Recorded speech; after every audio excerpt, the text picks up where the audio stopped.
Ika sama Anwar yang dikasih. Siapa Anwar? Ali, Masya Allah. Mau dipanggil Anwar Ali? Nggak mau kan? Sebagian kita sibuk membangun rumahnya di dunia, tapi lupa dengan rumahnya di surga Allah Azza wa Jalla. Istri kita nggak sempurna, dia bukan bidadari, dia belum jadi bidadari. Insya Allah mudah-mudahan dia jadi bidadari nanti. Sekarang jadikan dia bidadari di rumah. Selamat datang di channel Kalam Syiar FM. Assalamualaikum warahmatullahi wabarakatuh.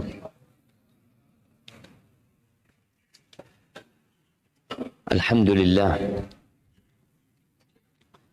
alladzi hadana lihada. Segala puji bagi Allah Jalla Jalaluh yang telah memberikan hidayahnya kepada kita.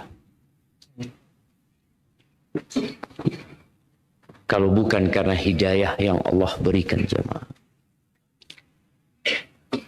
kita nggak akan bisa sholat. Jangan bicara kajian, sholat pun nggak bisa.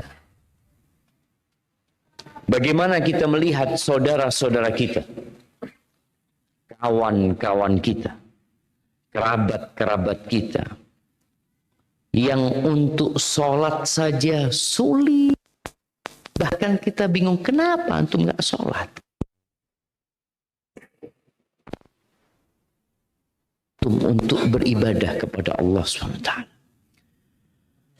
Maka semoga kita menjadi hamba yang pandai mensyukuri nikmat yang Allah berikan. Allahumma salli wa sallim ala abdika wa rasulika Sayyidina wa maulana Muhammadin wa ala alihi wa ashabi ajma'in, amma ba'd. Ahibati fillah, mengingatkan kembali ya, tentang hak-hak saudara kita. Kalau 6 hak yang sering disampaikan oleh para ustadz, insya Allah kita semua tahu. Nah, Nabi SAW mengatakan hakul muslim alal muslimi sid. Muslim atas muslim lainnya itu ada berapa? 6. Siapa yang menyebutin? 6. Kalau sakit kita besuk. Kalau meninggal kita iringin jenazahnya. Kalau minta nasihat kita kasih nasihat.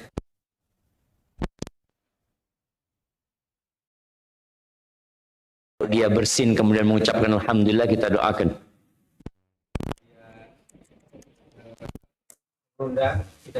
Kalau dia undang kita penuhi undangannya. Baik, satu lagi.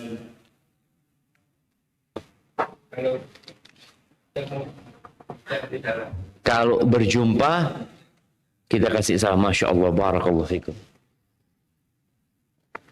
Baik, itu hak saudara kita. Tapi ada satu hak yang sering kita lupa.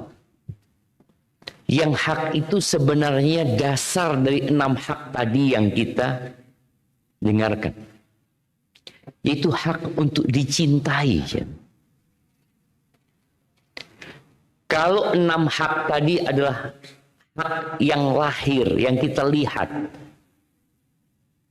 Nabi SAW di hadis lain mengatakan, la yu'minu ahadukum.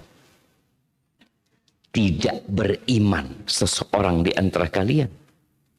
Hatta yuhibba li akhihi ma yuhibbu li nafsih. Sampai dia mencintai saudaranya seperti mencintai diri sendiri.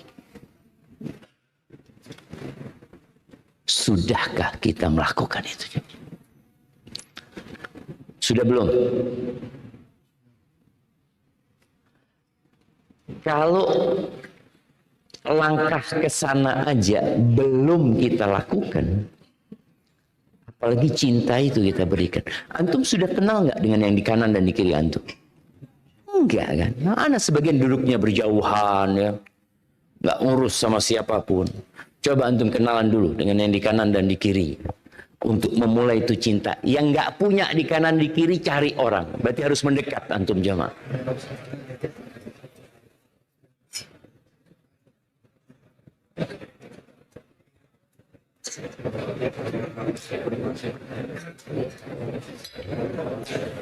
Tanya namanya, dari mana, sama profesinya itu.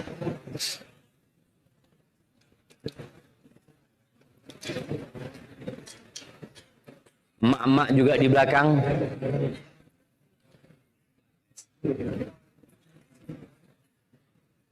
Sudah, kalau anak tunjuk, anak mau tanya, benar nggak sudah kenal? Iya, antum. Iya, siapa namanya yang di kanan antum? Hah? Anwar, kok jadi Anwar namanya? Gimana mau cinta namanya Ali dipanggil Anwar jemaah? Kasih adanya buat beliau. Nah, baik, apa kerjaannya? Oh, pelajar dia. Baik. Kalau yang di kiri antum?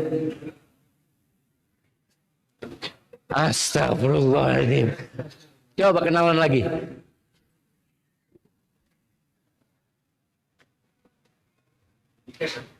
Siapa? Ika. Masya Allah. Dari mana?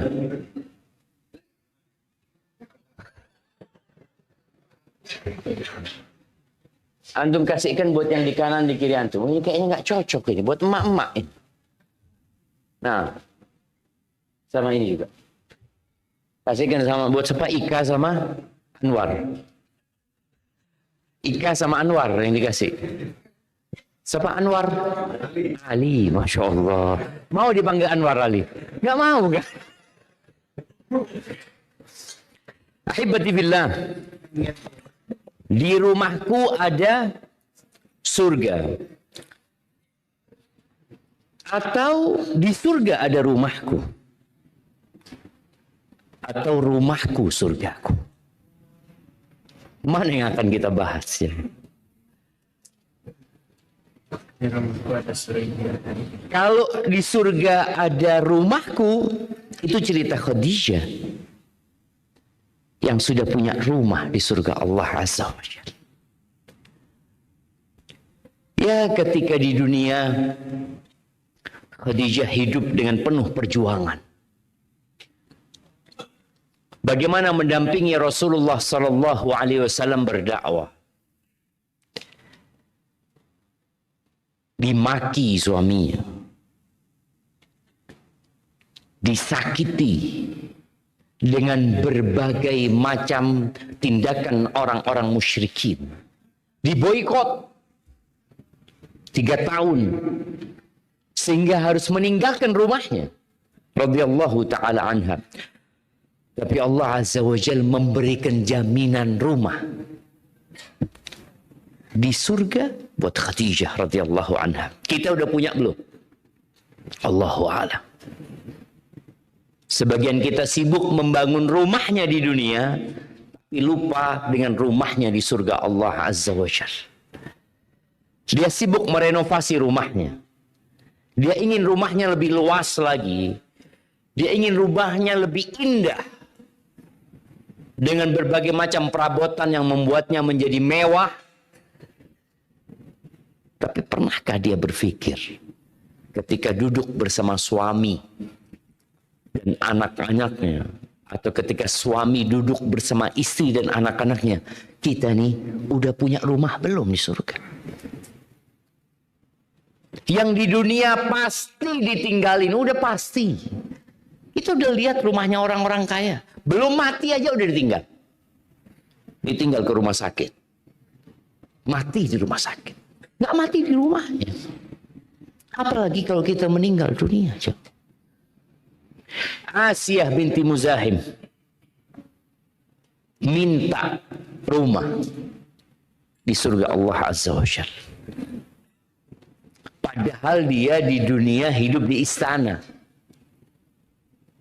Tapi seorang yang beriman dengan hari akhir, dia akan selalu memikirkan apakah di sana sudah ada tempatku nanti. Kita mau pindah. cepat atau lambat. Apa doanya istrinya Fir'aun? Minta rumah. Antum pernah minta rumah nggak sama Allah? Pernah. Apa doanya anda mau dengar? Iya, nggak apa-apa bahasa Indonesia. Apa doa antum? Jangan ngarang sekarang ya, maksudnya dibaca sebelumnya gitu. Ya, apa yang sebelumnya biasa antum baca?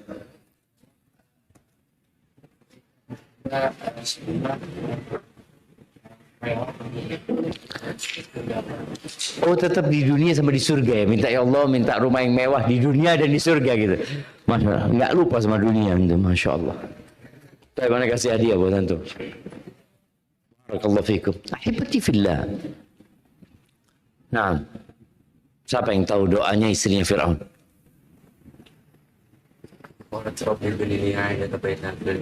Rabbi ibnili indaka baitan fil jannah. Masya Allah.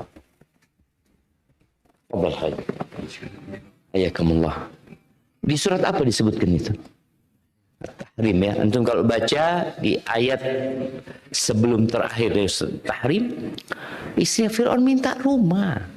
Itulah iman dengan hari akhir. Rabbi ibnili, ya Allah bangunkan buat aku ya Allah. Indaka, di sisimu. Ini yang kemudian muncul istilah al-jar qabla ad-dar. Tetangga dulu sebelum rumah. Sebelum memilih lokasi strategis, tetangganya dulu. Rabbi ibnili indaka baitan fil jannah. Rumah, di mana tempatnya? Di BSD? Bukan. Di surga Allah Azza wa Jalla. Ahibati billah, kita nih sering berdoa dan Nabi SAW mengajarkan doa itu dan beliau sering membaca doa itu. Doa kita, Rabbana atina fid dunya hasanah wa fil akhirati hasanah wa qina adzabannar. Nah, Ana mau tanya, artinya apa? Rabbana atina, baca doa itu enggak? Ya, Ustaz mau tanya, apa artinya? Rabbana atina fid dunya hasanah. Apa artinya? Tahulah artinya. Wahai Rabb kami, berikan kepada kami kebaikan di dunia dan kebaikan di akhirat. Wa qina adzabannar, dan selamatkan kami dari apa? Dari api neraka. Masya Allah. Fadhal. Iya, dari api neraka.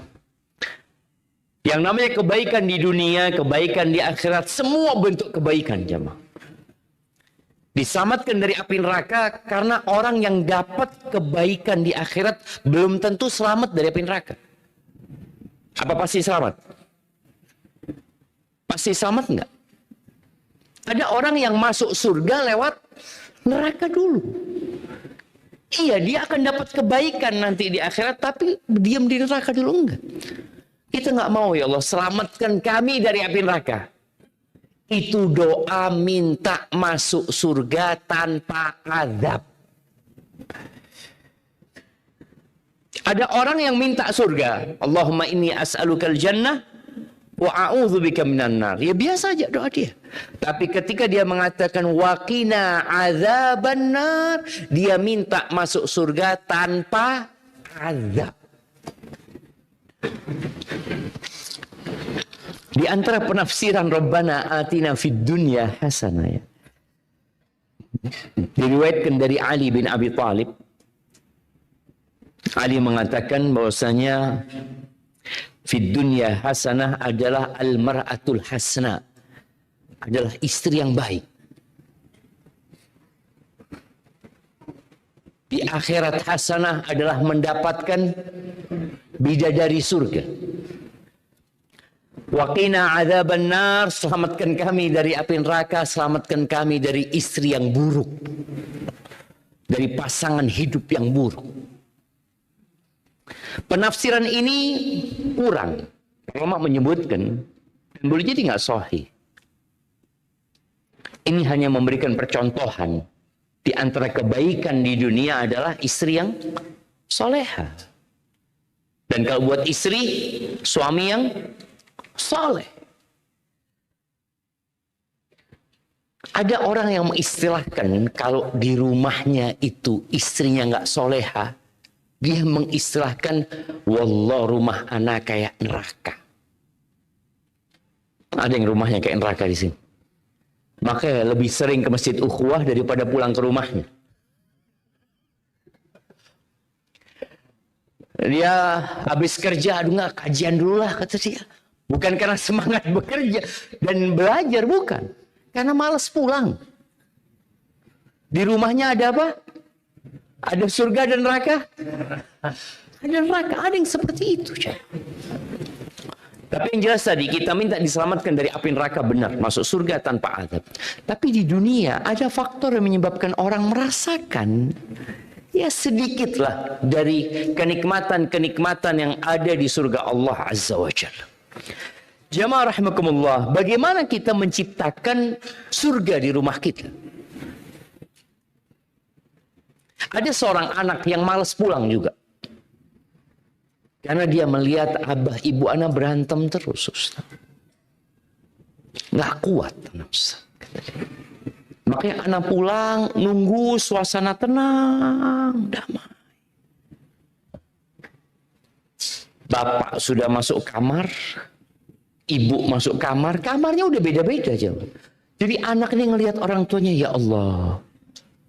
Bapak di atas, ibu di bawah. Atau ibu di atas, bapak tidur di sofa. Enggak, bapak tidur di sofa supaya kalau qiyamul lail itu cepat bangunnya. Insyaallah. Dia kepingin dijauhkan dari api neraka. Maka kita harus berpikir bersama. Bagaimana di rumahku ada surga? Bagaimana anak-anak betah di rumah? Bagaimana ketika ayah datang, itu anak semua bergembira. Dan ketika sang ayah pulang, ayah pun gembira masuk rumahnya. Karena ada anak-anak yang ayahnya kerja keluar kota, jemaah. Ini cerita anaknya sendiri sama anak. Kalau ayah, ibu ngomong, ayahmu mau pulang. Ya Allah, mau pulang ayah. Kayaknya belum waktunya, kata dia. Itu keberadaan ayahnya itu merusak kebahagiaan anak-anak dan sang ibu ini. Ada yang orang tua kalau anaknya masuk pesantren seneng, ya Allah nak, berangkat nak, alhamdulillah nak, bapak antar nak. Karena ketika anaknya berangkat ke pesantren, orang tuanya alhamdulillah. Nih sekarang anak-anak mau pulang dari pesantren. Ada orang tua yang mulai mikir, ya Allah ya, mudah-mudahan liburannya nggak panjang anak-anak. Ahibati fillah, maka kita harus menghadirkan di rumah kita sifat-sifat penghuni surga. Baru ada surga di rumahnya. Di antara kalau bicara surga Allah Azza wa Jalla, surat Ali Imran 133, Allah mengatakan wasari'u ila maghfiratin min rabbikum. Kata Allah, bersegeralah kalian menuju kepada ampunan Allah. Jadi orang kalau mau masuk surga itu harus sering-sering minta ampun. Orang itu kalau kepingin di rumahnya ada surga, maka mereka harus sering-sering bermuhasabah, introspeksi diri, kemudian beristighfar, memohon ampunan kepada Allah Azza wa Jalla. Kenapa? Karena ingat, nggak ada dosa di surga. Sampai nanti orang itu tatkala sudah selamat dari neraka jahanam, mereka sudah melewati sirat, mereka nggak bisa langsung masuk surga. Mereka masih ditahan di namanya kontoroh. Kontoroh itu ujungnya, ada yang mengatakan itu ujungnya sirat. Ada yang mengatakan enggak, itu memang setelah sirat, sebelum menuju ke pintu surga. Mereka ditahan dulu. Kenapa harus ditahan? Kan sudah selamat dari api neraka. Mereka harus dibersihkan dan disucikan. di antara mereka. Baru diperkenankan masuk surga. Maka kita kalau ingin di rumah kita ada surga, semua anggota keluarga harus sering-sering istighfar.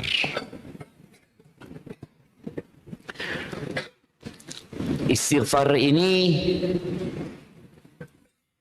butuh berwudu. Jamaah, enggak. Istighfar ini apa harus menghadap kiblat? Enggak. Istighfar ini apa harus dalam kondisi berdiri? Tidak. Berarti kita bisa istighfar dalam semua kondisi. Perempuan mau datang bulan, mau suci, kita disuruh istighfar. Tatkala kita memperbanyak istighfar, dosa-dosa yang kita lakukan Allah bersihkan. Tempat atau wadah kebahagiaan itu hati. Maka hati yang berkarat sulit untuk mendapatkan surga di rumahnya. Paling tidak berapa kali kita istighfar sehari, jamaah? 100? Kurang lah. Habis sholat 3 kali. 6 kali 5, 15. Terus habis sholat duha 100 kali. Udah 100? 15. Terus keluar toilet. Berapa kali antum keluar toilet? Ghufranak, kita minta ampun keluar toilet, ghufranak ya Allah. Minta ampun sama Allah Azza wa Jalla. Sebelum masuk waktu subuh, ketika Allah menyebutkan penghuni surga, apa kata Allah? Wabil ashari hum yastaghfirun. Di waktu sahur mereka istighfar. Maka tolong hadirkan itu sudah. Kita pakai yang minimal, bukan maksimal. Minimal kita istighfar di waktu-waktu itu. Selesai sholat duha, baca Rabbighfirli wa tub alayya innaka antat tawwabur rahim atau innaka antat tawwabul ghafur. Istighfar terus, ajak istrinya istighfar, ajak anak-anaknya istighfar, supaya ya aroma surga itu ada di rumah kita. Wa jannatin arduha samawati wal ard. Kita disuruh bersegera menuju surga. Tapi tadi mau ke surga harus ada maghfirah dari Allah, harus ada pengampunan dari Allah, harus ada rahmat dan kasih sayang Allah Azza wa Jalla. Mana yang lebih luas? Istighfar, afwan, maghfirah atau rahmat? Siapa yang mau jawab? Mana yang lebih luas? Maghfirah, ampunan, atau rahmat? Angkat tangan yang mau jawab. Naam. Rahmat. Kenapa rahmat lebih luas? Rabbighfirli warhamni. Rabbighfirli warhamni. Innaka antal ghafur ar-rahim. Kau maha pengampun, kau maha pengasih. Kenapa rahmat lebih luas daripada maghfirah? Yuk.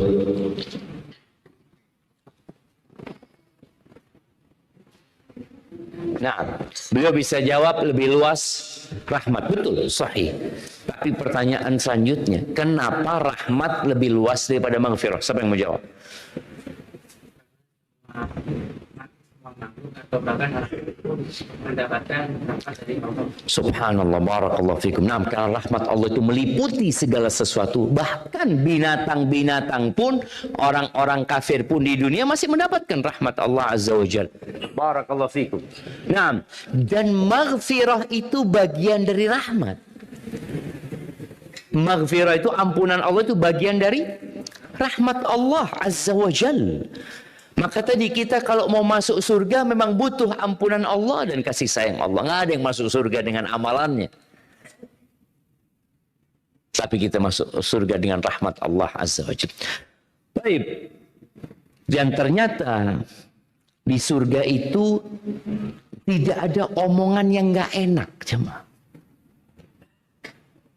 Kita kalau mau rumah kita kayak surga, bagaimana omongannya suami ini enak, istri juga enak, komunikasi yang baik. Mungkin itu bahasanya. Allah Azza wa Jalla menyebutkan di surat Al-Ghasyiyah ayat 11, la tasma'u fiha laghiyah. Nggak ada. Surga itu nggak ada, engkau akan dengar omongan-omongan yang batil, omongan-omongan yang tidak berguna, apalagi yang haram. Yang nggak berguna aja nggak ada. Makanya kita tahu dalam agama kita, kalimat tolak ada nggak di surga? Ada nggak di surga kalimat talak? Antum capek sama bidadari itu, ya Allah sudah aku ceraikan engkau sudah. Ada kayak gitu? Nggak bakalan ada gitu. Si sebagian rumah orang itu kalau lagi marah sama istrinya, apa yang dia omongkan? Nanti saya ceraikan. Apa kita pisah saja? Kata tolak ini serius dan berguraunya sama. Nggak boleh bermain-main dengan kata-kata itu. Maka kalau ingin rumahnya ada surga, di rumahnya ada surga, tolong setelah memperbanyak istighfar tadi, kita tahu diri, kita bersihkan diri kita, bagaimana kita berkomunikasi dengan keluarga. La tasma'u fiha laghiyah. Yang ada di situ ucapan-ucapan yang baik. Istri menghargai suaminya, omongannya penuh penghargaan. Suami menyayangi istrinya. Anak-anak yang besar menyayangi yang kecil menghargai yang besar. Dimulai dari mana ini jemaah? Dari suami istri. Kalau sang bapak omongannya enak sama istrinya, ketika ada seorang yang bertanya kepada Nabi SAW tentang hak wanita, beliau mengatakan SAW, antut'imaha idza ta'imta, engkau kasih makan dia kalau engkau makan. Wa antaksuha idza iktasit, kalau engkau beli baju, belikan baju dia, kasih baju dia. Jangan mikirkan dirimu sendiri. Kadangkala orang ini ya di beberapa tempat ya, suami istri ini masing-masing ya mah. Suami mau beli baju sendiri, istri beli baju sendiri, beli makan pun kadangkala bayar masing-masing. Nauzubillah. Ada di Indonesia ya mah. Ada nggak ke restoran, suami pesen ini, istri pesen ini, bilnya sendiri-sendiri. Apa kata dia? Nggak kayak gitu. Suami tanggung jawab sama istrinya. Kemudian wala tadribil wajha. Jangan memukul wajah. Pesan Nabi kepada seorang suami sallallahu alaihi wasallam, wala tuqabbih. Jangan menjelek-jelekkan istri. Jangan. Ini ada ucapan-ucapan yang nggak enak buat istrinya. Istri kita nggak sempurna, dia bukan bidadari, dia belum jadi bidadari. Insya Allah mudah-mudahan dia jadi bidadari nanti. Sekarang jadikan dia bidadari di rumah, maka jangan dijelek-jelek. Subhanallah. Ketika Aisyah menceritakan tentang Ummu Zara, kisah tentang 11 wanita ya, yang mereka menceritakan tentang bagaimana suami mereka ya. Lalu yang terakhir cerita Ummu Zara. Ketika Ummu Zara menceritakan suaminya, Abu Zara ini katanya, suamiku ini baik banget. Bagaimana dia membuatku bangga dengan diriku sendiri. Bagaimana membuatku percaya diri. Jadi ada suami yang selalu mengatakan, enggak, engkau Masya Allah, engkau cantik loh. Engkau cantik loh. Nggak ada wanita yang lebih cantik dari dirimu. Padahal bohong dia. Umpamanya seperti itu. Tapi sang suami ini terus mengatakan kepada istri, enggak, engkau baik. Engkau penyabar orangnya. Engkau. Sampai istri itu, ya Allah makasih banyak ya. Itu yang perlu dilakukan suami. Bagaimana dia merangkai kata-kata yang membuat istrinya senang. Wala tuqabbih. Tapi kalau istrinya perlu dikasih nasihat, dikasih nasihat. Namun tetap dengan kata-kata yang indah. Nggak ada di rumah yang ada surga di dalamnya kebun binatang. Nggak ada. Kadangkala anak mendengar ya dalam rumah itu, bapaknya habis beli apa dari kebun binatang ya. Kata-kata bapak itu semuanya sama binatang.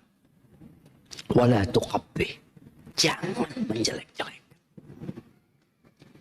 Istri pun seperti itu. Ada istri yang suka merendahkan suami. Engkau lah bang, memang nggak bisa kerja. Astagfirullahaladzim, kok aku bisa dapat jodoh kamu? Ini omongannya nggak enak. Sudah terima, kata dia. Ucapkan kata-kata yang membuat dia akhirnya bersemangat. Bang, Masya Allah bang. Aku itu ketika memilihmu sebagai pendamping hidupku. Karena aku yakin engkau adalah yang terbaik bang. Kok bisa melakukan itu bang? Ya mungkin belum ada rezeki untuk saat ini, tapi kok mampu bang. Jadi kata-kata ini jemaah membuat rumah itu jadi adem ayem. Nasihat itu ya kalau bisa membangun memang. Tidak harus merendahkan orang yang kita kasih nasihat. Bagaimana Rasul Sallallahu Alaihi Wasallam ketika hendak memberikan nasihat kepada para sahabatnya, di antaranya Mu'ad bin Jabal, beliau mengatakan Sallallahu Alaihi Wasallam, Wallahi inni uhibbuk, demi Allah aku cinta sama engkau. Ini kata-kata indah. Dan penghuni surga ingat, la tasma'u fiha laghiyah. Di surat Al-Waqiah Allah mengatakan di ayat 25-26, la yasma'una fiha lagwa wala ta'thima. Nggak ada orang di surga itu mendengarkan ungkapan-ungkapan yang nggak enak, omong kosong yang tidak berguna, wala ta'thima, dan tidak pula dosa-dosa, nggak ada. Terus apa yang didengar? Illa qilan salaman salama. Positif semua yang diomongkan di surga itu. Ungkapan yang menyelamatkan kita, yang menyelamatkan saudara kita dari sakit hati. Ya gimana Ustaz kalau anak pernah mengungkapkan omongan yang membuat istri anak sakit hati? Ada aja bang. Anak pun pernah mungkin melakukan hal itu. Apa yang perlu dilakukan? Penghuni surga itu adalah orang-orang yang menahan emosi sebenarnya dan pandai memaafkan orang lain. Ya udah, antum minta maaf. Doa anak pemimpin Ustaz loh, nggak ada masalah. Apakah komandan yang menyakiti anak buahnya, kemudian dia tidak melakukan permintaan maaf, tetap dia minta maaf. Bisa dituntut sama anak buahnya pada hari kiamat. Apakah istri kita punya hak menuntut kita kalau kita pernah memaki dia? Punya hak nggak? Punya hak dia. Dan boleh jadi dia memang simpan hal itu. Iya bang, memang aku butuh semangkok. Aku akan sabar. Demi anak-anak aku mempertahankan rumah tangga ini. Walaupun sudah kayak neraka mungkin rumahnya. Dan semoga engkau cepat mati bang. Ada istri yang seperti itu? Ada coba. Ada. Dia tinggal nunggu waktu. Cuma ya mungkin doanya belum dikabulkan. Jadi antum masih hidup. Tapi tadi tatkala antum ungkapannya menyenangkan hati, takut pasangan hidup kita kalau suaminya berangkat lebih dulu, ya Allah jangan sampai, Allah mudah-mudahan dipanjangkan umurnya, diberkahi dia. Bagaimana doanya Aisyah radhiyallahu taala anha. Kemudian jamaah, Nabi alaihi salatu wasallam itu memberikan jaminan surga buat orang yang bisa menjaga lisannya dan menjaga kemaluannya. Ada orang yang omongannya bagus tapi selingkuh, na'udzubillah, berzina dia, tetap dia bawa neraka. Ada orang yang dua-duanya nggak benar, lah atasnya baik, wala bawahnya dia jaga. Imam Bukhari meriwayatkan dari Sahal bin Sa'ad As-Sa'idi radhiyallahu anhu bahwa Nabi alaihi salatu wasallam bersabda, "Man yadman li ma baina lihyaihi wa ma baina fakhidaihi aw baina rijlaihi adman lahul jannah." Barang siapa yang menjaminkan buat aku yang di antara kedua rahangnya, yakni lisannya, dan di antara kedua kakinya, yakni kemaluannya, aku jamin surga buat dia. Surga. Makanya kalau seorang laki-laki sudah berzina, neraka tempat rumahnya. Oke, dia tutupin perzinaannya. Dia pikir istrinya nggak tahu. Dia pikir keluarganya nggak tahu. Boleh jadi jamaah, mereka sudah pada tahu. Sang istri tidak lagi enak melayani suaminya. Sang suami juga nggak nyaman ketika pulang ke rumahnya ngelihat kondisi istrinya.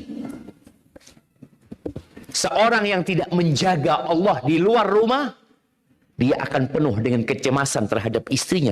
Boleh. Na'udzubillah, istrinya berzina dengan supirnya. Karena kita tidak menjaga Allah Azza wa Jalla di luar sana. Ini jaminan. Kemudian Rasul sallallahu alaihi wasallam bersabda jemaah tentang orang beriman. Surga itu hanya buat orang beriman. Laisal mu'min, orang mukmin itu laisa bit-ta'an, bukan orang yang suka memaki, menyalah-nyalahkan, menuduh-nuduh, walal la'an, dan tidak suka melaknat, tidak suka mengutuk, walal fahish, omongannya nggak keji, walal badhi, nggak kotor omongan. Itu orang beriman. Dan buat para wanita, ingat ya, ketika Rasul sallallahu alaihi wasallam menyebutkan penghuni neraka, ternyata kebanyakan wanita, salah satu sebabnya yukthirnal la'n. Wanita itu banyak melaknat. Omongannya pedas, kadang-kadang menyakiti. Maka tolong dijaga. Baik. Kemudian sifat yang perlu diadakan juga di rumah kita adalah sifat menerima, qanaah. Karena penghuni surga itu qanaah. Ketika penghuni surga sudah di surga, sebagaimana diriwayat Imam Muslim, Nabi alaihi salatu wasallam mengatakan, "Idza dakhala ahlul jannah al-jannah." Ketika penghuni surga sudah masuk surga, yaqulullah tabaraka wa ta'ala, Allah berkata kepada mereka, "Turiduna syai'an azidukum?" Kalian ingin sesuatu tambahan dari aku? Tuh. Allah mau memberikan tambahan, menawarkan tambahan kepada penghuni surga. Apa kata penghuni surga? Ya Allah, alam tudkhilnal jannah. Bukankah engkau sudah memasukkan kami ke surga, ya Allah? Ini yang diingat nikmat-nikmat yang Allah berikan. Wa tunajjina minan nar, engkau selamatkan kami dari api neraka. Iya, kata dia. Maksud mereka, udah cukup ya Allah, ini sudah nikmat yang besar sekali ya Pak. Diselamatkan dari api neraka, dimasukkan ke surga.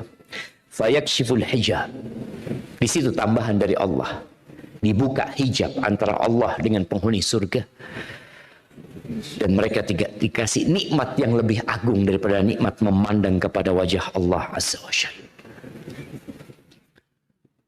Jadi hadirkan qanaah di diri kita.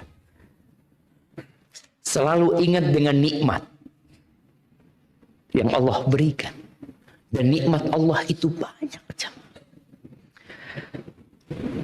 Kemarin ana nyetir mobil di belakang truk. Hikmah itu dhalatul mu'min. Hikmah itu barang yang hilang dari orang mukmin ya. Dimanapun dia dapatkan, ya dia ambil gitu. Kadangkala di belakang truk itu ada hikmah. Ada hikmah enggak? Adalah. Ada yang hikmah, ada yang azab. Nah, ada yang gambar yang na'udzubillah ya, ada yang kata-kata juga tidak baik, tapi ada hikmah. Ana ngomong sama istri ana, coba baca. Ana pelanin, kita mau nyalip, kita nyalip dulu lah. Karena ada hikmah di balik truk itu. Hikmahnya mengatakan, sibukkan dirimu dengan bersyukur. Sampai engkau lupa caranya mengeluh. Jangan sibukkan dirimu dengan mengeluh sampai engkau lupa caranya bersyukur. Anak ngomong, Masya Allah, supir bus ini dia ingin kasih pelajaran buat yang di belakang-belakangnya itu. Sahih jemaah, kita ini perlu menyibukkan diri kita dengan bersyukur. Ya Allah, alhamdulillah, alhamdulillah. Setiap sholat nggak sah sholat antum kalau antum tidak mengatakan alhamdulillahirabbil alamin. Tadi malam antum baca alhamdulillahirabbil alamin. Tadi imamnya baca alhamdulillahirabbil alamin. Nanti zuhur alhamdulillahirabbil alamin 4 kali. Nanti asar 4 kali alhamdulillahirabbil alamin. Maghrib alhamdulillahirabbil alamin 3 kali. Isya alhamdulillahirabbil alamin. Setahun penuh kita terus mengatakan alhamdulillahirabbil alamin. Tapi kadangkala kita tidak memaknai ucapan kita. Sampai Rasul Sallallahu Alaihi Wasallam dalam kondisi tidak menyenangkan, apa yang beliau katakan? Nah, alhamdulillah ala kulli hal, masya Allah, betul. Kasihkan ke beliau. Yang nggak tahu anak kasih ini.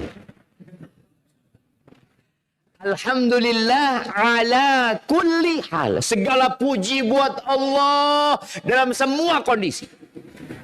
Apapun kondisi.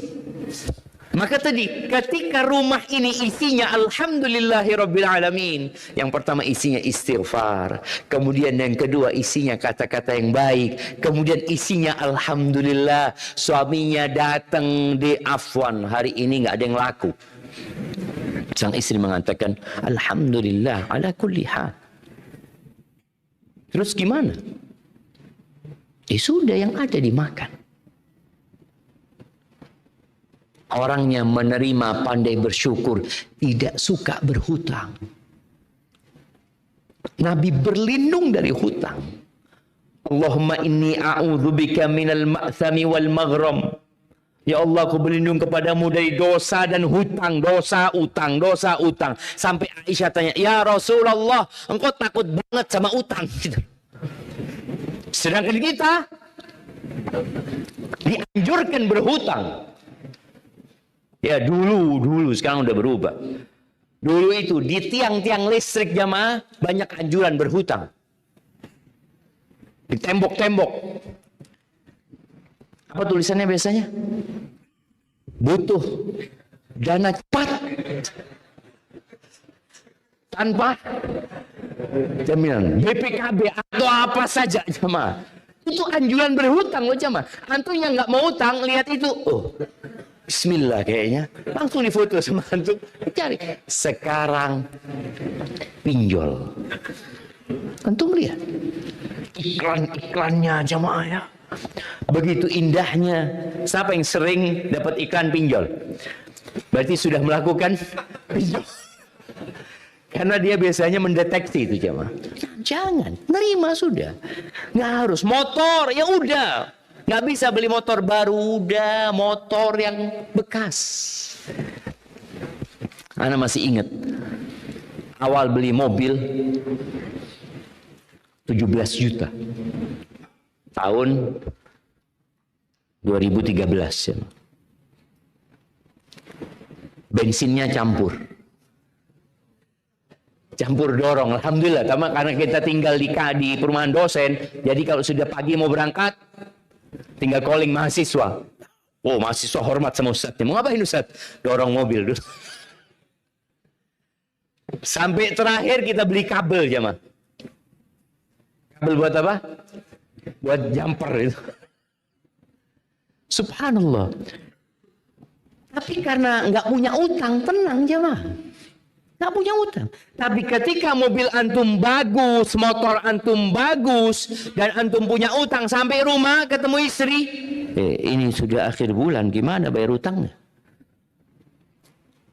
Rumah kalau masih utang juga orang. Maka tadi perlu menerima. Kondisikan itu sudah kondisiku seperti ini sekarang. Kalau memang antum mau hutang dan hutangnya tidak bertentangan dengan agama dan antum punya kemampuan insya Allah melunasi hutang itu, ya mungkin boleh. Tapi jangan karena ambisi antum berhutang.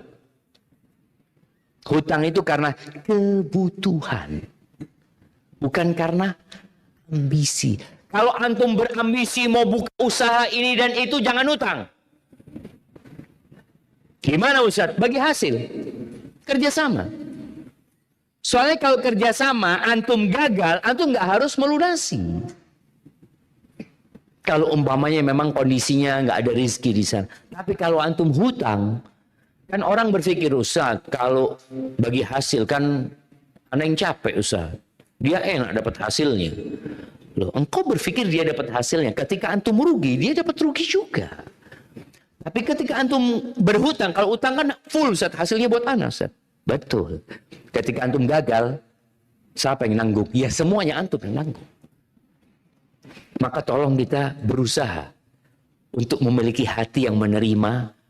Bagaimana caranya? Jangan sering-sering ke mall. Tapi sering-seringlah ke kampung orang-orang miskin. Jangan sering-sering ke pasar di HP. Jangan. Terus terang kalau antum mau masuk pasar, pastikan memang antum sedang butuh sesuatu. Kan ada orang yang kerjanya cuma lihat-lihat.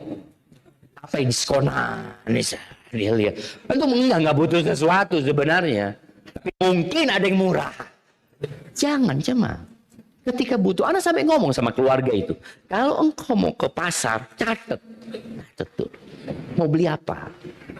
Jadi ke pasar itu tempat yang paling dibenci Allah Azza wa Jalla.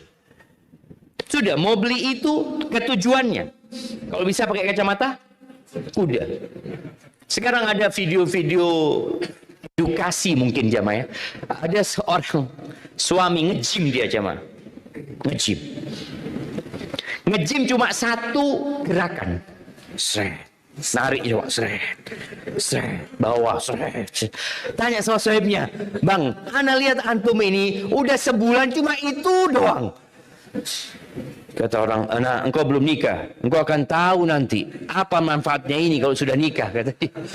Ternyata manfaatnya kalau ke mall, kata dia, istri mau ke toko sebelah, tarik, seret. Mau nyebrang, seret. Jadi kuat itu. Subhanallah jemaah. Tadi tolong kalau engkau memang butuh dan tidak ada uang fadl, tapi kalau mau buat usaha lebih baik bagi hasil, kerjasama. Dan memang keuntunganmu berkurang. Memang engkau yang bekerja, tapi ketika terjadi sesuatu engkau nggak terbebani. Sekali lagi tadi, pasar baik yang di handphone, marketplace itu, atau yang di luar. Tolong ketika antum mau masuk sana, bukan lihat-lihat. Dulu ketika kita belum ngaji, ke mall itu ngapain? Cuci mata. Nah, imma cuci mata yang haram, imma cuci mata yang mubah.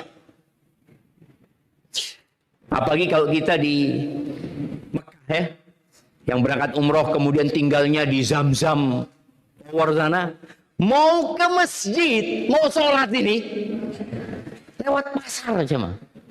Lihat kanan, oke nya nanti habis sholat mau ke sini. Padahal dia nggak butuh, cuma karena kelihatan habis sholat berangkat dia ke sana. Waktu kita mahasiswa, kita sering, ya tadi, karena memang menuju ke masjid ini harus lewat pasar dan pertukuan jemaah. Kalau di Medina juga sama. Kadang kala kita lewat tuku jam. Ada jam radu, Rolex ya. Kita mahasiswa cuma ngelihat, ya Allah. Kita ini gaji 800 real jemaah. Ngelihat jam berapa, coba lihat. Lihat. Oh, ya 100 jutaan lah. Terus nggak ada yang lihat doang. Terus sholat ke masjid. Kira-kira ketika ke masjid, apa yang dia bayangin? Jam tadi, Allahu Akbar, mahal banget tadi jam itu ya Allah. Padahal kita seharusnya ke masjid dengan kondisi lepas dari dunia. Tapi ternyata kita masuk masjid, dunia itu kita bawa. Ruku, sujud, kita bawa. Maka tolong kalau memang ingin menghadirkan tadi yang namanya qanaah, lihatlah kepada yang di bawah. Jangan pernah memandang kepada yang di atas ya. Baik, kemudian orang yang sudah di dalam surga itu seharusnya nggak akan keluar lagi. Maka kalau di rumah antum ada surga, jangan suka ngelayap antum. Kalau suka ngelayap berarti di rumahnya belum ada surga. Allah Azza wa Jal menyebut istri itu sakan, artinya tempat kedamaian, dan tempat tinggal itu disebut juga sakan, tempat ketentraman gitu loh. Semua beban hidup di luar, ketika Nabi alaihi salatu wasallam pulang ke rumahnya, beban itu selesai. Kenapa? Karena di rumahnya ada surga, ada Khadijah radhiyallahu taala anha. Ada seorang wanita yang senantiasa menguatkan diri Nabi SAW, mendukung Nabi alaihi salatu wassalam. Dan kita pun, emak-emak perlu tahu ya, ketika laki-laki pulang ke rumahnya, istrinya ada di rumah. Dalam kondisi istrinya enak dipandang. Karena bidadari surga itu enak dipandang. Terus, istri anak kayaknya kurang enak dipandang Ustaz. Apa anak ganti Ustaz? Istri antum itu enak dipandang, tapi syaratnya satu. Antum jangan mandang yang lainnya. Kita itu yang jadi masalah kadangkala suka memandang yang lain. Ketika memandang istri kita jadinya, oh kayak gini ya. Coba-coba dari sebelah anak lihat. Enggak, tetap gitu loh. Maka istri hendaklah senantiasa bersolek. Ya, bicara cantik sudah pernah kita bahas bahwa semua perempuan itu cantik pada hakikatnya. Tinggal bagaimana dia mempercantik dirinya. Bukan dengan skincare. Enggak. Ya, dengan akhlak yang mulia, dia menjaga tubuhnya. Karena kadang-kadang perempuan kalau sudah menikah merasa dia sudah laku, sudah jadi istrinya orang, enggak lagi merawat tubuhnya. Dulu jamaah, waktu ana masih mahasiswa di Jakarta nih, di Lipia itu, tiap beberapa menit di depan rumah itu, kan rumah kita di kampung, lewat siomay, wah, nanti lagi ada roti, ada apa, sampai kita lihat tetangga-tetangga kita ini setiap ada lewat, siomay, nggak memperhatikan tubuhnya, makan lagi, enggak. Kita harus tahu diri, jaga tubuh itu, karena tubuh kita ini sebagaimana disebutkan oleh sebagian ulama, badannya manusia itu adalah markabun ilallah, kendaraan menuju kepada Allah. Tubuh kita ini kendaraan. Antum kalau kendaraannya mogok nggak bisa datang ke tempat ini. Sebagian orang mau datang ke tempat ini sakit dia, nggak bisa datang. Artinya kendaraannya nggak bisa mengantarkan dia. Maka buat para wanita khususnya tolong dengarkan firman Allah Azza wa Jal, waqarna fi buyutikunna, di surat Al-Ahzab ayat 33 ya. Tinggallah kalian di rumah kalian. Jadi hukum asalnya perempuan itu di rumah. Loh, bagaimana wanita berkarir kalau dia di rumah? Karena sampai sekarang kita masih melihat adanya tindakan diskriminasi terhadap wanita. Bentuk tindakan yang paling berbahaya itu ketika beranggapan ibu rumah tangga tidak bekerja. Ini diskriminasi. Dan ini harus diperangi. Ketika seorang ditanya, ibu kerjanya apa? Kata, enggak, saya enggak kerja. Saya ibu rumah tangga. Oh, enggak kerja ibu, ya Masya Allah. Terus suami yang kerja? Iya. Emangnya ibu rumah tangga enggak kerja aja mah? Baik, kalau istri antum di rumah, pegang handphone saja. Enggak kerja. Bagaimana kondisi rumah? Berantakan. Anak-anak rusak semuanya. Maka perempuan harus bangga ketika tinggal di rumahnya. Kenapa? Oh, Allah yang memerintahkan kepada aku, bukan suamiku. Bukan suamiku, bukan ayahku. Bukan bosku. Tapi Allah mengatakan waqarna. Kalian tinggallah fi buyutikunna, di rumah-rumah kalian. Sampai kita bisa menggambarkan ya, sholatnya perempuan di rumah lebih baik daripada di masjid. Masjid ini 27 pahalanya jemaah. Bayangkan juga ketika jarak masjid sama rumahnya 500 meter. 500 meter. Satu langkah dihapuskan dosanya. Satu langkah dikasih pahala. Satu langkah diangkat derajatnya. Perjalanan ke masjid. Perempuan ini nggak melakukan itu. Dia di rumahnya. Tapi lebih baik daripada kalau dia berangkat ke masjid. Apalagi untuk yang lainnya. Ketika ada keperluan, ada kebutuhan, silahkan keluar. Ada kebutuhan. Wala tabarrajna tabarrujal jahiliyatil ula. Tapi tolong jangan bersolek seperti orang jahiliyah. Subhanallah. Ada sebuah nasihat dari Abdullah bin Mas'ud. Dia mengatakan, "Ma taqarrabat imra'atun ila Allah bi'a'zam min qu'udiha fi baitiha." Tidaklah seorang wanita mendekatkan dirinya kepada Allah dengan amalan yang lebih baik daripada dia tinggal di rumahnya. Artinya dia tinggal di rumah saja dapat pahala. Tinggal di rumah aja. Apalagi kalau di situ dia berzikir, dia sholat, dan wanita semakin tersembunyi sholatnya, semakin baik. Ummu Humaid, ada seorang sahabat wanita namanya Ummu Humaid. Dia istrinya Abu Humaid. Dia datang kepada Nabi SAW. Dia mengatakan, ya Rasulullah. Dia mau curhat sama Nabi.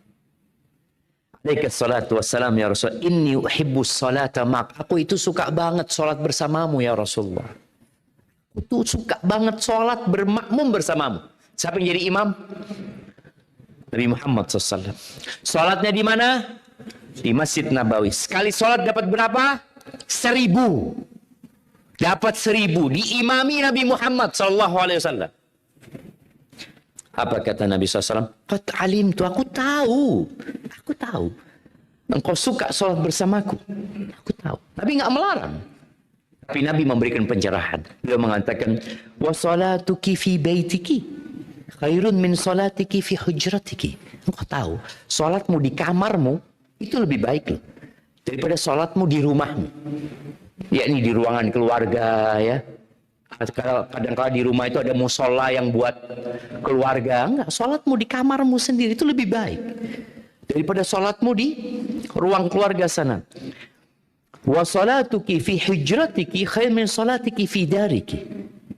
Dan sholatmu di rumahmu itu lebih baik daripada sholatmu di kompleksmu. Jadi dari itu ya kayak rumah yang banyak kamar-kamarnya jemaah.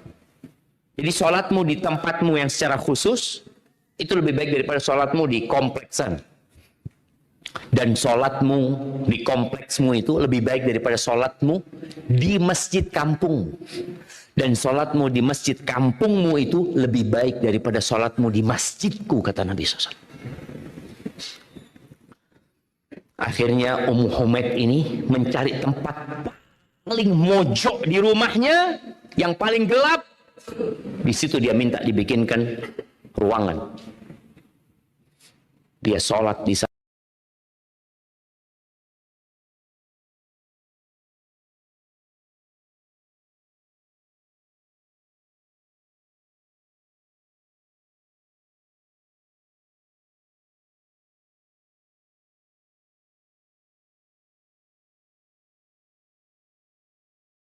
Sampai mati.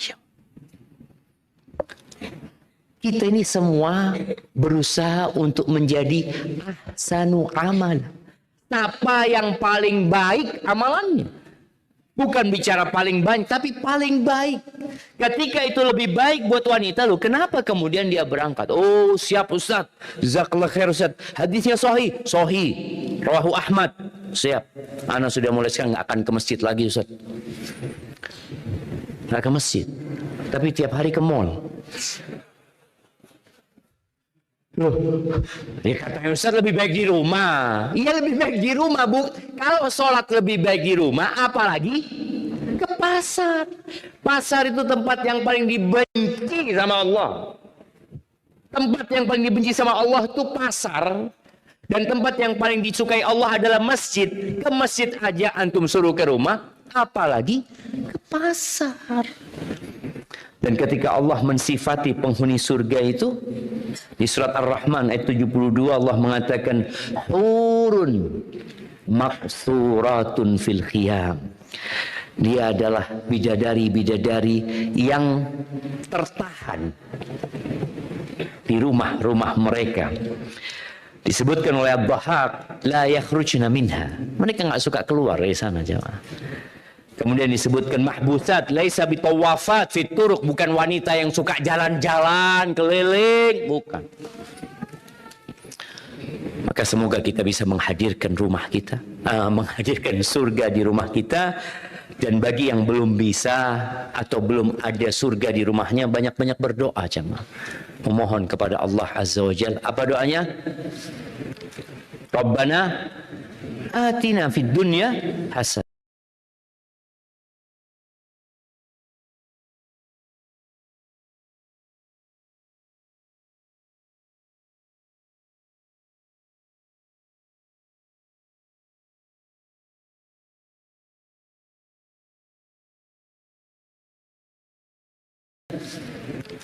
Rabbana atina fid dunya hasanah wa fil akhirati hasanah wa qina adzabannar. Barakallahu fiik, mungkin itu yang dapat Anda sampaikan.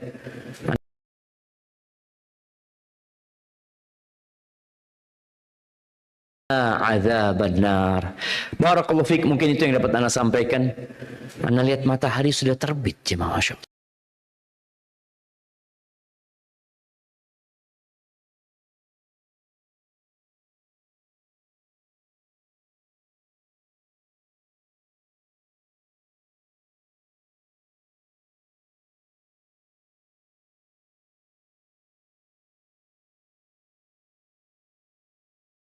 Fil akhirati hasanah wa qina adzabannar. Barakallahu fiik, mungkin itu yang dapat Anda sampaikan. Anda lihat matahari sudah terbit, jemaah. Masya Allah. Cepat banget sekarang.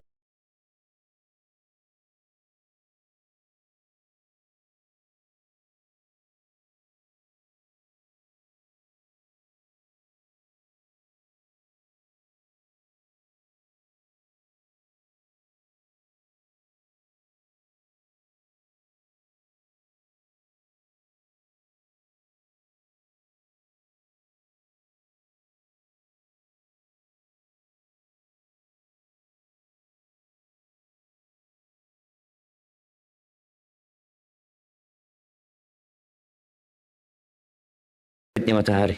Matahari sudah terbit, jemaah. Masya Allah. Cepat banget sekarang terbitnya matahari. Semoga jadi manfaat buat kita.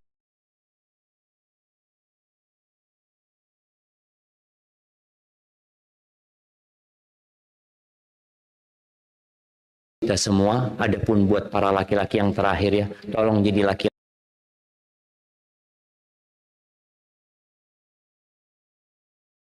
yang amanah, jadi suami yang amanah, laksanakan amanahnya,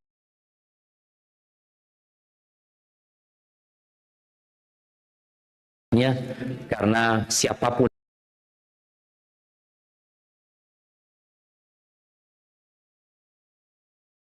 yang dikasih amanah kemudian berkhianat nggak akan masuk surga.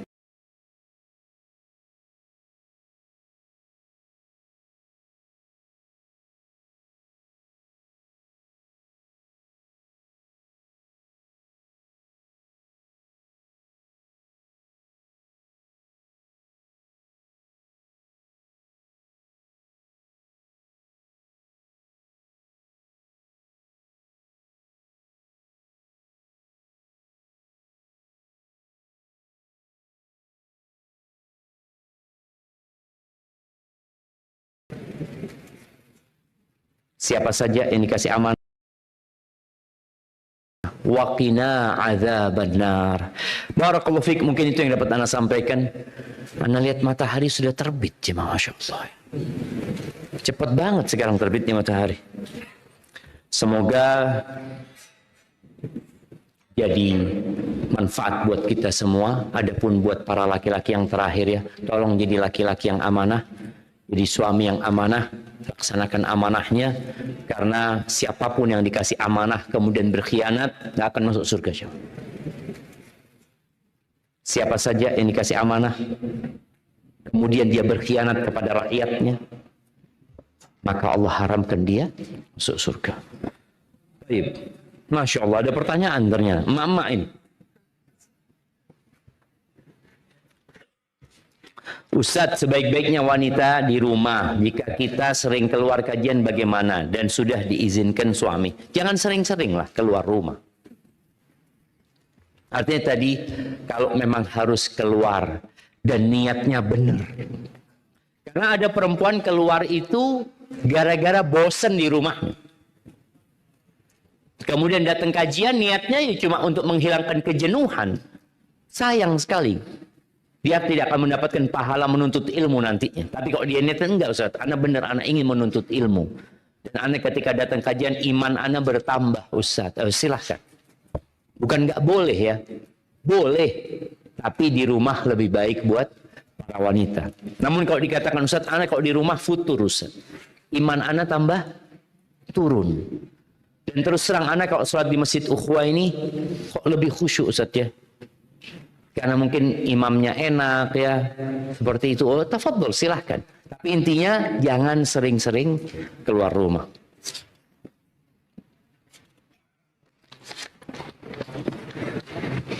Afwan Ustaz, mohon nasihatnya bagaimana jika wanita ibadah di luar rumah, iktikaf Ramadan di masjid, meninggalkan rumahnya, dan nasihat bagaimana jika kita di masjid ibadah dan bagaimana supaya tidak menjadi dosa. Kalau wanita iktikaf nggak apa-apa. Memang iktikaf kalau dilihat istri-istri Nabi radhiyallahu taala anhunna, mereka ketika bulan Ramadan mereka iktikaf. Kenapa? Karena suaminya iktikaf juga. Jangan emak-emak suaminya kerja dia iktikaf. Anda sudah dikasih izin Ustaz sama suami gitu loh. Jangan minta izin untuk iktikaf kalau suaminya tidak iktikaf. Karena kau punya kewajiban untuk berkhidmat kepada suamimu. Dan kita tahu perempuan yang sholat 5 waktu, puasa Ramadan, taat sama suaminya, nggak pernah iktikaf nih. Taat sama suaminya tapi dia. Kemudian dia menjaga kehormatan dirinya, dipersilahkan masuk surga dari pintu mana saja. Jadi buat wanita yang memang dia ingin iktikaf dan suaminya mengizinkan dan suaminya juga iktikaf, tafadhol. Atau suaminya ada di luar kota, silahkan. Tanpa menelantarkan kewajiban dia. Karena ada emak yang iktikaf bawa anaknya semua. Dia sholat, dia ngaji, anaknya mengganggu jamaah yang lain. Tolong diperhatikan hal itu. Dan kita jamaah, kalau ada anak-anak, sabar. Alhamdulillah anak-anak itu ke masjid. Walaupun mungkin antum merasa terganggu, tinggal bagaimana kita menertibkan mereka. Tapi jangan diusir anak-anak itu. Karena ada orang-orang yang ketika anak-anak kecil ke masjid, diusir. Nah, ganggu aja. Ini main-main aja. Akhirnya nanti ketika dia besar, kita ingin dia ke masjid, dia nggak akan ke masjid. Dia akan mengatakan, dulu kita kecil ke masjid disuruh keluar sama kalian. Sekarang kita di luar masjid, sekarang sama kalian suruh, ayo sholat ke masjid. Sholat itu butuh pembiasaan. Butuh pembiasaan. Bagaimana dalam agama kita sejak umur 7 tahun, anak itu sudah disuruh sholat, padahal dia belum wajib sholat. Tuh anak nggak sholat nggak dosa. Sebenarnya, yang dosa siapa? Orang tuanya kalau nggak nyuruh. Karena perintah Nabi SAW bukan buat anaknya, tapi buat orang tuanya. Suruh anak kalian sholat sejak umur 7 tahun, suruh. Maka tadi, bawa ke masjid anak-anak, tapi usahakan orang tua juga memperhatikan. Dan innamal mu'minuna ikhwah, orang-orang beriman itu bersaudara. Sedih anak kadang-kala jamaah ya, ketika ngelihat anak-anak kecil itu, orang tuanya nggak ada, orang tuanya bekerja. Atau orang tuanya nggak ke masjid. Sampai ada emaknya yang ngantarkan anaknya ke masjid. Kemudian ketika dia di masjid, nggak ada yang peduli sama dia. Artinya dia main di sana, ngobrol sama temannya, sudah qomat, dia udah iqamatus shalah, dibiarkan sama mereka. Karena, oh enggak, bukan anak-anak, bukan keponakan anak. Loh, itu anak saudara kalian. Anak saudara kita, jamaah. Makanya ketika antum masuk masjid, lihat anak-anak main-main, antum ayo masjid, ayo. Waktunya sholat sudah. Antum dapat pahala. Barakallahu fikum. Mau bertanya? Berat ini kalau mau bertanya jemaah. Ana minum dulu. Bismillah.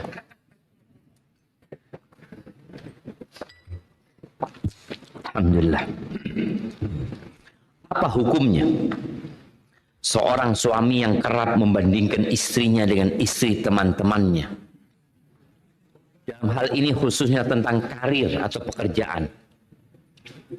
Suami sering meminta saya untuk ikut bekerja di luar agar bisa seperti istri teman-temannya yang mayoritas wanita karir. Beliau meminta saya untuk ikut tes CPNS, jadi konten kreator, dan juga mencari beasiswa S3 di luar negeri. Saat ini saya hanya ibu rumah tangga yang mengasuh 2 anak yang masih kecil dan masih butuh bimbingan terutama dalam hal adab dan tauhid. Saya merasa pengorbanan saya selama ini dengan melepas karir dan ikut merantau dan mengabdi kepada suami tidak dihargai. Alhamdulillah secara materi kami tidak kekurangan sama sekali. Dan Masya Allah, tahun depan kami akan berangkat umroh. Saya hanya merasa bahwa suami saya seperti itu hanya karena agar ada yang bisa beliau banggakan dari istrinya di hadapan keluarganya dan teman-temannya. Terima kasih Ustaz. Masya Allah jamaah ya. Lingkungan itu memang mempengaruhi jamaah. Jika lingkungannya itu wanita-wanita yang buka-bukaan, yang pakaiannya terbuka, maka sang suami nggak bangga dengan istrinya yang menutup auratnya. Bahkan dia malu untuk membawa istrinya. Karena dilihat lingkungannya seperti itu. Ketika istrinya sebagai ibu rumah tangga dianggap tidak berkarir. Adakah karir yang lebih tinggi daripada menjadi ibu rumah tangga? Nggak ada. Jadi karir tertinggi seorang wanita itu ketika dipanggil ummah, ibu, bunda. Imam Bukhari sampai hari ini, nah, ana mau kasih hadiah. Semuanya udah bawa pulang antum. Nah, jamnya ana kasihkan juga. Apa ya? Nah, kayaknya wakaf nih, nggak boleh nih. Siapa namanya ibunya Imam Bukhari?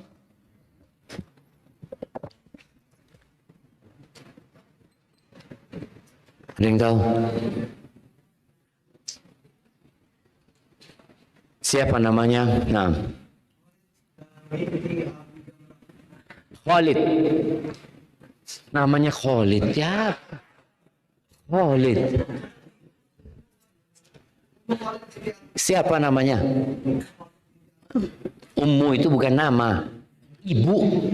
Itu lagi tadi. Ummu itu artinya karir. Ummu Muhammad, Ummu Khalid, Ummu Ismail. Ummu itu karir. Dia bunda. Nah. Aisyah namanya. Bintu siapa? Nggak tahu juga. Maimunah. Putrinya siapa? Iya, putrinya siapa Maimunah ini? Hah? Binti Hamid. Iya, betul. Betul, dapat dari mana tuh? Ngarang atau gimana jemaah? Oh, nyontek. Masya Allah. Tuh jemaah, kita harus cari tahu. Searching siapa? Namanya nggak ada yang kenal orang-orang itu. Ada mungkin 1-2 orang. Ya tadi ketika kita membaca sejarah baru kita akan mengenal. Tapi Imam Bukhari Muhammad bin Ismail. Muhammad bin Ismail. Nggak ada nama maknya di situ. Nggak disebutin nama maknya. Siapa yang tahu nama mak ana? Yang nyontek-nyontek enggak? Nyontek-nyontek kan? Muhammad, namanya Syafiq bin Riza. Bahasa terus Syafiq bin Riza. Syafiq gak ada yang tahu sama mana. Sampai meninggal dunia baru orang, oh namanya ibunya Ustadz ini. Dan karir terbesar seorang wanita itu ketika dia bisa mendidik anak-anaknya. Tadi jadi ummu akhirnya dia. Ummu fulan, ummu fulan, ummu fulan, ummu fulan. Bundanya fulan, bundanya fulan. Itu yang seharusnya tadi Anda katakan ada diskriminasi terhadap para wanita. Dan tidak merasa mereka. Dan dianggap itu bukan karir. Bukan itu. Itu kerjaan orang desa. Karir itu ketika antum jadi apa? Jadi direktur. Baru disebut karir. Enggak, karir bukan cuma direktur, pegawai apapun dianggap karir. Oh iya, saya sedang di jenjang awal karir. Apa tugasnya? Resepsionis, karir sudah. Iya. Kita tidak merendahkan pekerjaan itu, jemaah. Tapi tolong jangan rendahkan pekerjaan ibu rumah tangga. Yang dianggap ini bukan karir. Maka apa tugas wanita tadi yang bertanya? Disinilah bagaimana dia memotivasi suaminya. Dia sampaikan kepada suaminya, aku nih sedang hendak membuatmu berbangga. Bukan sama aku, tapi sama anak-anakmu. Ketika juara 1, ada seorang ibu yang gak dikenal juga, dia mengatakan, ya Allah Ustaz, suami anak ini Ustaz, ketika pemberian penghargaan kepada anak-anak di sekolah, yang maju dia, padahal dia nggak pernah didik anak-anak. Datang lagi, ambil penghargaan, ya, difoto senyum-senyum. Emaknya di belakang. Aduh, na'udzubillah ini orang. Nah, jadi Anda rasa anti bersabar, tuntutan suami tadi, kalau bicara anti berkarir, masih banyak karir yang lainnya yang tidak harus anti keluar rumah, tapi salah satu penyebab kehancuran rumah tangga jemaah adalah membandingkan. Orang tua jangan pernah membandingkan anaknya dengan anaknya sendiri. Sama anaknya yang lain jangan pernah membandingkan. Oh, kok nggak bisa kayak kakaknya? Jangan. Kalau mau membandingkan, bandingkan dia dengan diri dia sendiri. Katakan, nak, engkau bisa, nak, engkau ingat waktu itu. Engkau bisa jawab loh. Insya Allah, nak. Jadi bandingkan dia dengan dirinya. Kalau anaknya itu punya kemampuan. Jangan bandingkan dengan orang lain.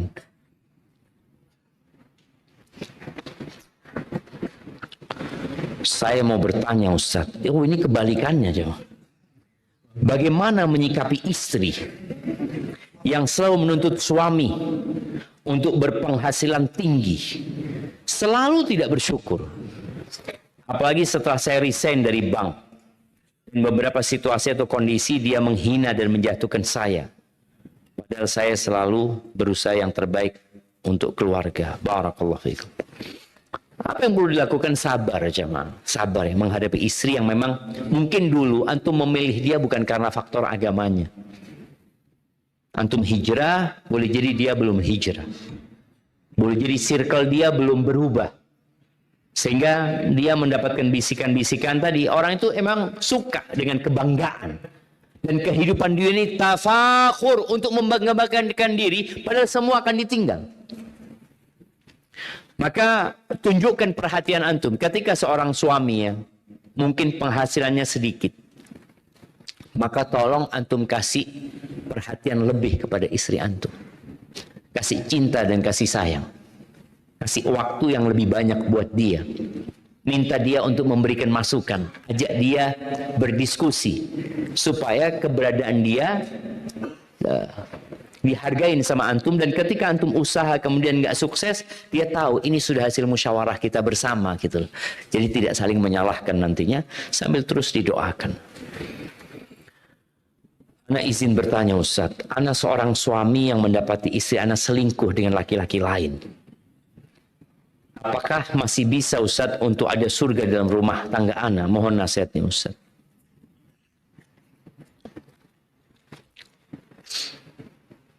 Naam, ahibbati fillah. Yang pertama, kita tahu semua berbuat dosa. Kalau istri antum bertobat dari dosa yang dia lakukan, antum boleh mempertahankan rumah tangga. Tapi kalau dia tidak bertobat, maka antum ganti istri. Anda mendengar seorang syekh cerita ya. Ada laki-laki menikah dengan wanita. Di malam pertama itu, wanita itu ngomong sama suaminya. Aku punya rahasia, kata dia. Kalau engkau mau menyimpannya, nggak apa-apa, kata dia. Dan itu harapan aku. Ya, apa kata dia? Aku hamil. Dia berzina aja. Aku hamil, kata dia. Dan sekarang terserah engkau. Kalau engkau mau sampaikan ke keluargaku, ya mereka akan bunuh aku nanti. Kau sudah punya rahasia. Kalau engkau menutupi aku, semoga Allah menutupi aib-aibmu. Kata dia, oke. Kata dia. Shock suaminya ini jamaah. Setelah berapa hari diajak istrinya pindah ke kota lain. Dipisahkan dari keluarganya. Karena kalau ada keluarganya nanti datang besuk dia, lihat perutnya dia. Semakin besar ya, seperti itu. Sampai di kota itu suaminya bekerja yang nggak terlalu dikenal di kota itu, sampai istrinya lahiran di rumah itu.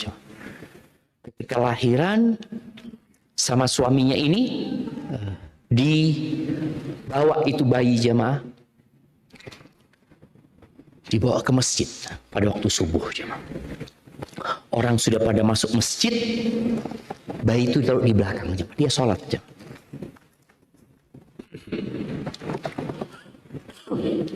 Setelah sholat dia berzikir, ribut di belakang, ada bayi dibuang, ada bayi dibuang, ada bayi dibuang. Dan anak pernah melihat bayi dibuang di masjid di kota Madinah. Anak pernah melihat. Subhanallah. Ketika sholat subuh juga kejadiannya. Di dalam kerdus ditaruh sama. Nggak dibuang ke sampah ya.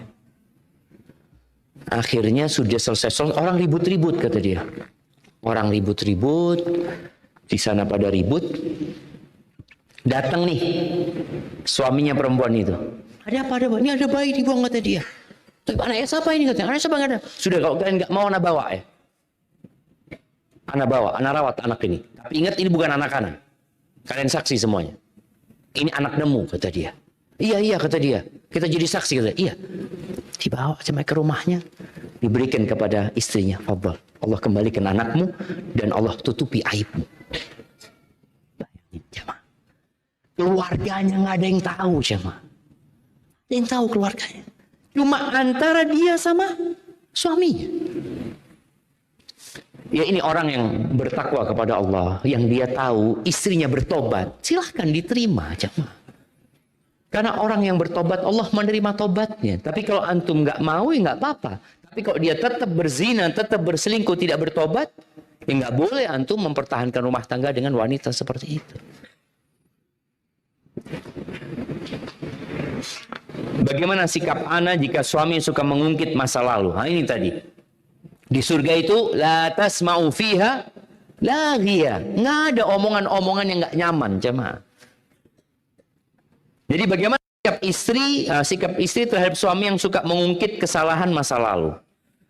Sering menyindir, menyinggung, padahal kesalahan yang anak perbuat pernah dia lakukan juga. Selama ini anak hanya diam, karena jika anak bicara akan terjadi pertengkaran. Jazakallah khair. Iya. Apa tugas istri? Maka nasihat anak katakan seperti yang dikatakan perempuan tadi kepada suaminya. Katakan, usturni satarakallah. Katakan, mas, tutupi aku mas, tutupi kesalahanku mas, semoga Allah menutupi kesalahanmu. Sudah, minta itu aja. Karena kita semua punya kesalahan loh jamaah. Nggak ada manusia yang bersih dari dosa, nggak ada. Maka sampaikan, mas, mohon tutupi kesalahanku, semoga Allah menutupi kesalahanmu mas. Atau ya ucapan yang membuat suami jadi sadar bahwa ucapan dia nggak baik, nggak perlu dijawab dengan jawaban yang akhirnya menimbulkan pertengkaran. Kalau kemudian anak ngomong kayak gitu, dia marah Ustaz, ya jangan ngomong itu berarti. Pilih kata-kata yang lain.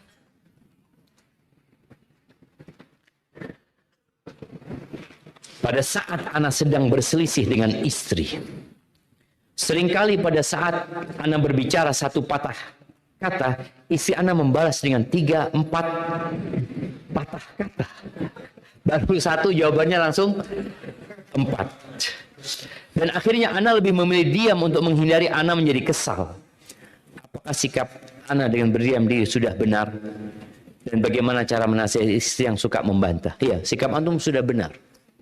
Sudah benar. Jadi ada kondisi yang kita harus diam. Kalau enggak, setan datang. Makanya Allah mengatakan, qul li ibadi yaqulu allati hiya ahsan. Katakan kepada hamba-hambaku agar mereka memilih kata-kata yang terbaik, bukan yang baik jemaah, tapi yang terbaik. Kalau ada 5 kata baik, antum pilih yang paling baik. Kenapa disuruh milih itu? Inna syaitana yanzaghu bainahum. Syaitan itu berusaha untuk membuat mereka bertikai. Jadi ada kata-kata yang bersayap kadangkala. Dihindarin kata-kata itu. Baik, bagaimana ketika istri marah atau kita ngomong sama istri, istri membantah? Antum jangan lanjutkan. Tapi cari waktu lain.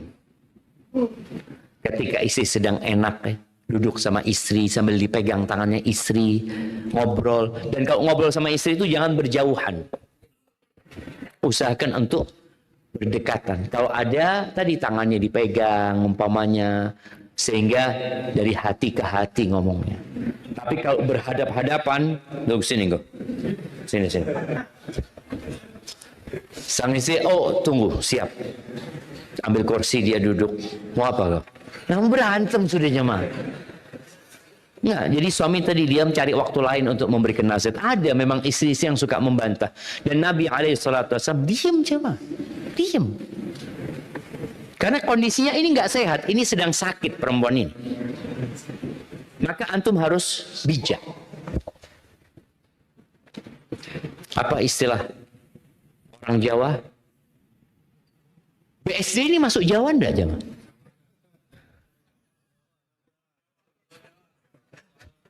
Kadang-kadang nggak mau istilah Jawa. Ustaz kok Jawa? Ustaz kita bukan orang Jawa.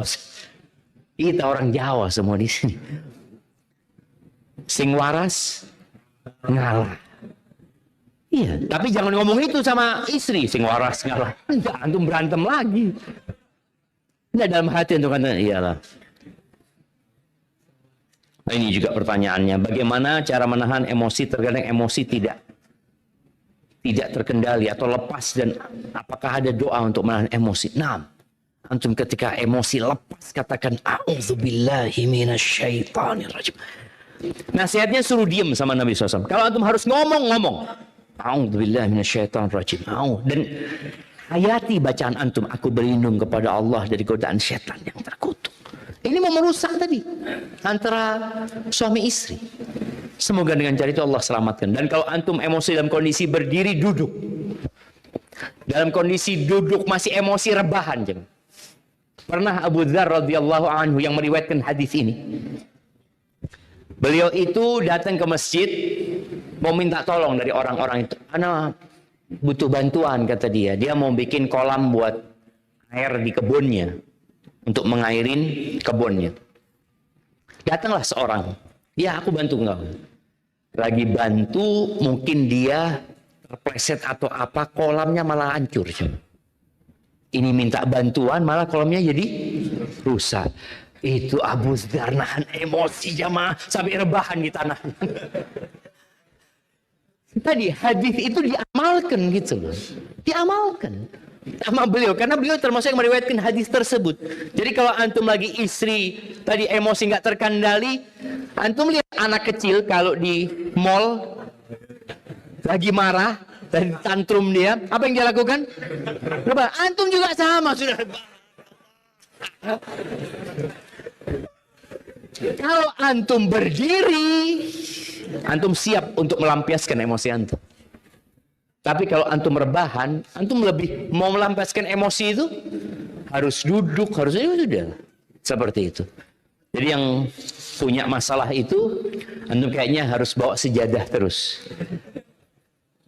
Jadi kalau lagi emosi, beber sejadah. Selesai bawa gitu loh. Dan ini bisa dipraktekkan. Lama kelamaan antum nggak akan marahan lagi jamaah. Ini tips dari siapa? Rasulullah Sallallahu Alaihi Wasallam. Kalau berdiri duduk, kalau duduk rebahan. Kalau masih marah itu tadi antum tinggalkan tempat tersebut. Ali bin Abi Thalib radhiyallahu anhu ketika ada masalah sama Fatimah di rumahnya, keluar dari rumah ke masjid.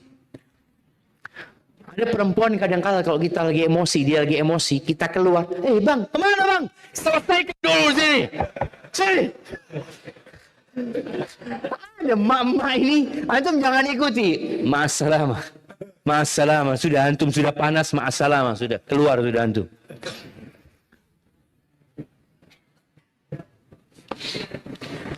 Apabila kita masuk surga, apakah kita bisa membawa keluarga kita juga masuk surga atas izin Allah? Bisa. Bahkan Allah yang menggabungkan. Allah Azza wa Jalla mengatakan, "Walladzina amanu wattaba'athum dzurriyyatuhum biimanin alhaqna bihim dzurriyyatahum wama alatnahum min amalihim min syai." Dan orang-orang yang beriman kemudian diikuti oleh keluarga, anak keturunan yang beriman, kata Allah, kami akan gabungkan mereka, jemaah. Bahkan di surganya nanti ada dua penjelasan para ulama. Boleh jadi kalau salah satu anggota keluarga, anak keturunannya di bawah ya, di surga yang bawah, orang tuanya lebih tinggi, itu bisa diangkat ke tempat orang tuanya jemaah. Atau mereka akan bisa saling berkunjung. Barakallahu fikum. Ustaz, anak punya anak. Niatnya dimasukkan ke pesantren, tapi anak ragu-ragu, takut dengan masalah ilmu dunianya. Karena kebanyakan orang kalau masukkan anak ke pesantren, mau kerja apa? Sama ini, dulu orang tua anak juga kayak gitu. Paman-paman ya, bukan abahan. Paman-paman waktu anak mau masuk pesantren, Syafiq, ngapain masuk pesantren? Apalagi tahun 90-an. Pesantren itu dulu bengkel. Ya. Bengkel, tapi bengkel yang tidak bergaransi juga. Jadi yang nakal itu selalu diancam apa sama orang tuanya? Pesantren. Enggak Pak. Nah, jadi ancaman pesantren itu ancaman, jemaah. Seperti itu. Makanya kawan-kawan anak dulu pesantren ada yang peminum, bayangin. Nggak sholat dia. Ya tadi memang diancam sama orang tuanya karena belum benar dimasukin. Kita dulu kalau nggak salah waktu pertama masuk itu 35 anak. Lulus itu dari itu mungkin cuma 5 anak atau lebih jamaah. Kita berguguran mereka jamaah. Sekarang enggak. Jadi kalau bicara pesantren mau kerja apa? Kerja apa saja. Jadi insya Allah anak-anak di pesantren itu bukan hanya diajarin masalah akhirat. Dia juga belajar masalah dunia. Makanya tidak sedikit anak-anak pesantren melanjutkan ke UGM, melanjutkan ke UI, nggak ada masalah. Karena di pesantren itu bukan full belajar urusan agama, enggak, tetap dia perlu belajar tentang urusan dunia. Dan kita tahu juga negara kita sekarang sudah memberikan kelonggaran ya. Dulu ini pesantren ada dua macam, ada pesantren yang masih kejar paket, ada pesantren yang sudah berafiliasi ke Dikbud umpamanya atau ke Depak ya. Semuanya sekarang aman untuk melanjutkan kuliah.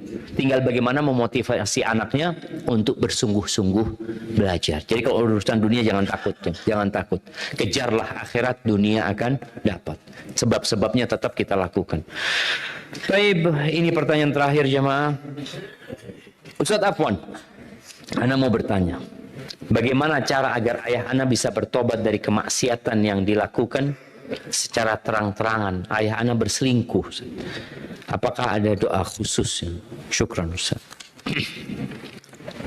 Yang pertama buat anak ya, hendaklah dia terus berbakti sama ayah. Karena kita wajib berbakti kepada orang tua walaupun orang tua kita kafir. Walaupun orang tua kita menyuruh kepada kekufuran, kita tetap berbakti. Baik. Apa yang harus dilakukan anak?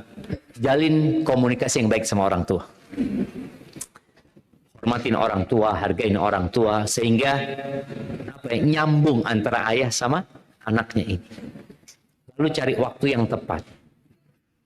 Katakan kepada ayah, ayah, apa benar ayah sudah nikah lagi? Apa pertanyaannya?